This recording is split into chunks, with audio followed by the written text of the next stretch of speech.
नकटी गांव में बुलडोजर कार्रवाई को हुए बहुत समय हो चुका है। लगभग 3 से 4 हफ्तों के जो समय है वो हो चुका है। इतने दिनों तक सर आप लोग कहाँ थे?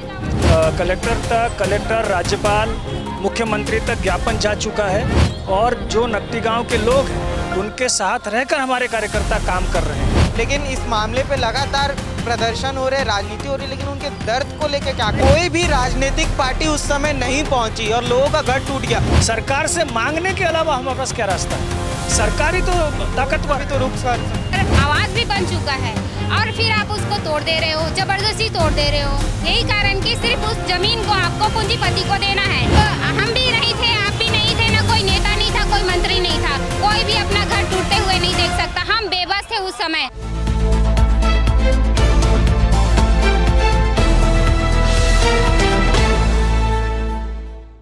नकटी गांव का मुद्दा लगातार गरमाया हुआ है। जब से नकटी गांव में बुलडोजर कार्रवाई हुई और उसके बाद से ही जब ग्रामीणों का दर्द सामने आया, इसके बाद लगातार उनके समर्थन में जो राजनीतिक पार्टियां हैं वो आगे आ रही हैं और जगह जगह नकटी गांव में हुए बुलडोजर कार्रवाई को लेकर विरोध देखने को मिल रहा है। लोग इसे लेकर सवाल खड़े कर रहे हैं। तो कई लोगों का ये कहना है कि वहाँ पे गरीबों का आशियाना उजाड़ा गया है और आप देख सकते हैं कि यहाँ पे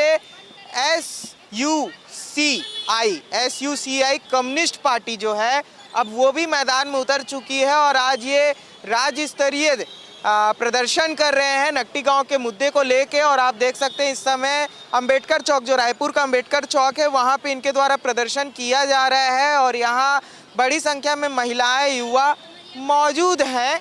लेकिन सबसे बड़ा सवाल ये है जो मैं इनसे करने वाला हूँ, वो सवाल ये है सर, नकटी गांव में बुलडोजर कार्रवाई को हुए बहुत समय हो चुका है। लगभग 3 से 4 हफ्तों के जो समय है वो हो चुका है। इतने दिनों तक सर आप लोग कहाँ थे? हमारे कार्यकर्ता जो नया रायपुर क्षेत्र की हमारी पार्टी की इकाई है, अभनपुर इकाई है, वो लगातार वहाँ काम कर रही है। अभनपुर में हमारा प्रदर्शन हो चुका है। ज्ञापन कलेक्टर, राज्यपाल, मुख्यमंत्री तक ज्ञापन जा चुका है और जो नकटी गांव के लोग हैं उनके साथ रहकर हमारे कार्यकर्ता काम कर रहे हैं। क्या काम कर रहे सर उनके साथ? उनके साथ उनको संगठित करना, उनको मदद करना, उनके लिए आंदोलन करना, उनको लेकर आंदोलन करना, ये लगातार हमारा चला है। पिछले दिनों में आप लोगों की दूर दूर तक कम्युनिस्ट बैनर से नहीं करते हैं हमेशा, क्योंकि वो ठीक नहीं होता है। ग्रामीण में जब हम जाते हैं तो अपने ऐसे ही जाते हैं। ये प्रदर्शन है पार्टी की ओर से हो रहा है। रात को वहाँ के लोग रात को खुले आसमान के नीचे सो रहे हैं। उनके खाने की कोई व्यवस्था नहीं है। बच्चों की किताबें दब चुके हैं। ऐसी सारी समस्या बनी हुई हैं सर। लेकिन इस मामले पे लगातार प्रदर्शन हो रहे, राजनीति हो रही, लेकिन उनके दर्द को लेकर क्या करना है? ये दर्द को लेकर के हमारे कार्यकर्ता वहाँ काम करते हैं। हमारे कार्यकर्ता काम करते हैं, लगातार काम करते हैं। देखिए, हमारे कम्युनिस्ट पार्टी के कार्यकर्ता कोई धन्ना सेठ तो है नहीं, है ना। वो अपना श्रम दे सकते हैं, हेल्प कर सकते हैं, है ना। और करीब 15 दिन पहले हम लोगों ने उनका जो क्षेत्र होता है, अभनपुर जो क्षेत्र होता है, वहाँ पर हमारा प्रदर्शन हो चुका है। वो अभनपुर से लोग आए भी हुए हैं, धमतरी से भी लोग आए हुए हैं। जो लोग धमतरी में रहते हैं, धमतरी में जो बस्ती तोड़ी है उसके लिए करते हैं। ये वहाँ से आए हैं बिलासपुर से। इनकी बस्ती टूट रही थी, इंद्रपुरी नाम की बस्ती, इन लोगों ने आंदोलन करके इसको बचाया है। तो हम को क्यों नहीं बचा पाए सर? जिस दिन बुलडोजर कार्रवाई हो रही थी कोई भी राजनीतिक पार्टी उस समय नहीं पहुंची और लोगों का घर टूट गया। और लेकिन उसके बाद लगातार देखा जा रहा है कि सभी राजनीतिक पार्टी आ रही हैं, जा रही हैं, फुटेज ले रही हैं, लेकिन जब घर टूट रहा था सर तब कोई नहीं आया। घर जो है वो उन्होंने नोटिस देकर को घर जो है वो तो नोटिस देकर के ऐसा नहीं तोड़ती कि सबको बुलाएगी। अचानक तोड़ा, छुट्टी के दिन, संडे की सुबह 4 बजे कौन घर तोड़? मंडे की सुबह माने संडे की रात हुई ना। मंडे की सुबह माने संडे शाम को आदमी सोया है कि आज रविवार है। जो नोटिस आएगा सोमवार को आएगा, कार्रवाई होगी बाद में होगी। और इस बीच में विधायक से बात हो रही है, सांसद से बात हो रही है, सरकार के पास ज्ञापन दे रहा है, कोर्ट में मामला लगाया जा चुका है। कोई आदमी कैसे सोचेगा? बुलडोजर कार्रवाई शुरू हुई थी तब तो पहुंच सकते थे, क्योंकि मीडिया के कर्मी भी वहां तक पहुंचे, लेकिन देखा गया कि तब कोई नहीं पहुंचा सर। नहीं, हमारे जो कार्यकर्ता रहते हैं वहाँ आसपास, वो सीमित मात्रा में है, सीमित संख्या में अपने सीमित संसाधनों से काम करते हैं और रहते हैं।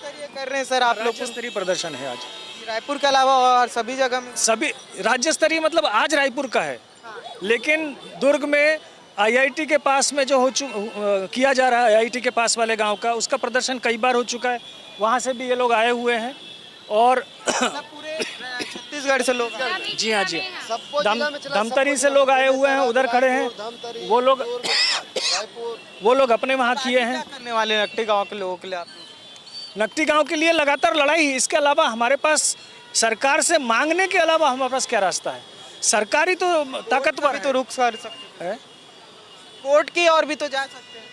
कोर्ट में जा चुका है मामला। कोर्ट में वहीं के लोगों ने कोर्ट में याचिका लगाई हुई है, क्योंकि वो चाहे कुछ समर्थन है कोर्ट में। तो ये तो न्यायिक प्रक्रिया है,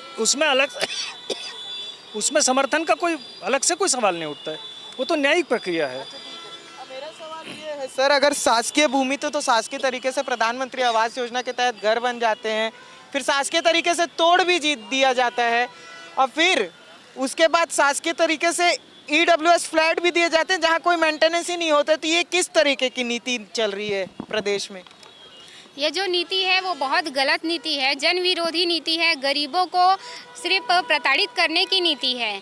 जबकि आपके पास वोटर आईडी है, आप वोट देते हो, आपका टैक्स पटाते हो, तो आप तो वहाँ मूल निवासी हो, 3 पीढ़ी से रह रहे हो, आपके नाम से वहाँ पर आवास भी बन चुका है, और फिर आप उसको तोड़ दे रहे हो, ज़बरदस्ती तोड़ दे रहे हो। यही कारण कि सिर्फ उस ज़मीन को आपको पूंजीपति को देना है, विधायक के बेटे को देना है, उसके लिए होटल बनाना है, उसके लिए बड़ा सा मॉल बनाना है, सिर्फ इसीलिए। क्या इसीलिए गरीबों का घर उजाड़ा जा रहा है? इसीलिए। और वो भी ऐसे कि आप आज शनिवार के रात को आओगे और आप नाप करके चले जाओगे और रविवार की रात को तोड़ दोगे। किसी को कुछ भी पता नहीं, किसी को लड़ना नहीं होगा, समय भी नहीं होगा। एक सवाल है, मुहर्रम की छुट्टी थी, बैक डेट का नोटिस 25 तारीख का नोटिस मुहर्रम की छुट्टी वाले दिन 26 तारीख को चस्पा किया गया था। उसके बाद बृजमोहन अग्रवाल के पास जाती है वहाँ की जनता, सांसद बृजमोहन अग्रवाल कहते हैं कि अभी बरसात तक कुछ नहीं होगा, लेकिन उसके 3 से 4 दिन बाद मंडे को सुबह बुलडोजर कार्रवाई होती है और वो गांव वालों का दर्द सब जगह सामने आता है, लेकिन कोई भी राजनीतिक पार्टी उस समय पे नहीं पहुंचते और अगले दिन से फिर सारी चीज़ें चालू होती हैं कि किस तरीके से चल रही थी। क्योंकि सवाल तो दोनों तरफ से उठ रहा है, जब टूट रहा था तब बचाने के लिए कोई नहीं है। टूट रहा था तो जो वहाँ पर रह रहे थे घर वाले, क्या उन सामानों को हटाने दिया? पुस्तक कॉपी को हटाने दिया? तो मैं भी तो ये कहाँ थी? यही वो आप, हम भी नहीं थे, आप भी नहीं थे, ना कोई नेता नहीं था, कोई मंत्री नहीं था, कोई भी अपना घर टूटते हुए नहीं देख सकता। हम बेबस थे उस समय। जो उस घर में हुआ, जिस उस गांव में हुआ, वही घटना हर गांव में हो रहा है। आज मेरे गांव में हो रहा है, मेरे भाई लोग यहाँ जो खड़े हैं उनके घर में। कौन सा गाँव है? मैं दुर्ग जिला में रहती हूँ। दुर्ग जिला के कुटेला भाटा जो गाँव है IIT के पास, और खमरिया भाटा, ये दोनों गाँव में नोटिस दिया जा रहा है लगातार कि आपका घर टूटेगा, आपका घर टूटेगा करके। हम लोग कितने मानसिक टेंशन में रोज रात को सो नहीं पा रहे हैं कि कब हमारा घर आकर के तोड़ देंगे करके। लड़ रहे हैं, बार बार जा रहे हैं कलेक्टर ऑफिस में, लड़ाई लड़ रहे हैं। अब वो आकर के जबरदस्ती तोड़ेगा तो उसके लिए तो हम सभी को तो लड़ना होगा ना। कार्रवाई को किस तरीके से? हम ये तो बहुत ही घटिया और गलत नीति है, बहुत ही घटिया तरीके से ये हो रहा है। ये गरीब जनता को मारने का, कुचलने का नीति चल रही है। ये जो भाजपा सरकार कर रही है बुलडोजर नीति, उसका हम कड़ी निंदा करते हैं। तत्काल इस नीति को खत्म किया जाए, रद्द किया जाए और हमारे घर को पट्टा दिया जाए। हम जहाँ रह रहे हैं जिस जमीन को तत्काल पट्टा दिया जाए, नोटिस बर्खास्त किया जाए। हमारा एक सुरक्षित घर मिलना चाहिए, एक जीवन मिलना चाहिए। आपके साथ कौन कौन से ऐसे लोग हैं जिनका घर टूट रहा है? हमारे साथ में हमारे भैया लोग आए हैं। वो आपका कौन सा जगह में घर टूट नोटिस आया है? हमारे खमरिया भाटा भिलाई। खमरिया भाटा भिलाई। बिलासपुर से भी एक जन आए थे। आपका बिलासपुर में कहाँ टूट रहे घर? जी, बिलासपुर में आपको जानकारी होगा, चांटी डैम नाम का मोहल्ला है, वहाँ 200 से अधिक मकान को तोड़ा गया है। इसमें प्रधानमंत्री आवास योजना घर शामिल है क्या? उधर भी बना है क्या? वहाँ मकान नहीं बना है प्रधानमंत्री आवास योजना के तहत, लेकिन वहाँ जो मकान टूटा है उस जमीन में अभी पूरा खंडहर है, कुछ नहीं बना है। लोगों को आवास मिला है पर आवास में कुछ सुविधा नहीं है। उसके साथ साथ इंद्रपुरी मोहल्ला को तोड़ने का प्रयास किया गया।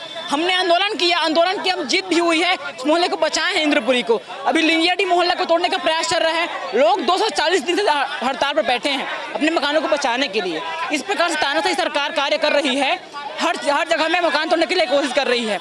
हमारा मांग है मकान न तोड़ा जाए, जहाँ तोड़ रहे हैं वही मकान दिया जाए, और जिनका मकान तोड़ा गया है उनको 10 लाख तक का मुआवजा मिलना चाहिए। तो आप देख सकते हैं कि यहाँ पे कम्युनिस्ट पार्टी भी नकटी गांव के लोगों के लिए अब सामने आ चुकी है और बुलडोजर कार्रवाई को गलत बता रही है। और कई ऐसे लोग हैं जिनके घरों में नोटी चश्मा हुआ है छत्तीसगढ़ भर से, वो भी यहाँ पे पहुंचे हुए हैं और लगातार बुलडोजर कार्रवाई का विरोध कर रहे हैं। नकटी गांव को समर्थन दिया जा रहा है। वीडियो जर्नलिस्ट नवेद अहमद खान के साथ मैं राघवेंद्र पांडे, निशानेबाज न्यूज।